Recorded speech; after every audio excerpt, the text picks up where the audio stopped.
আল্লাহ রাব্বুল আলামিন সূরাতুল হিজরের 43-44 নম্বর আয়াতের মধ্যে বলেন, ওয়া ইন্না জাহান্নামা লামাউইদুহুম আজমাইন, নিশ্চয়ই জাহান্নাম তাদের প্রত্যেকেরই প্রতিশ্রুত স্থান হবে। এ বন্ধু, হাফিজের দালালি ছাড়ো।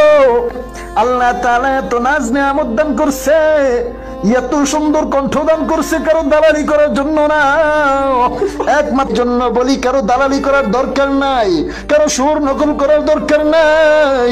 আল্লাহ তোমার যে সুর দিছে ওই সুরটা নিয়ে সন্তুষ্ট থাকো। এরে তুই যে আমারে নসিহত করলি, তোর গলায় তো হাফিজুরের আওয়াজ শোনা যায়।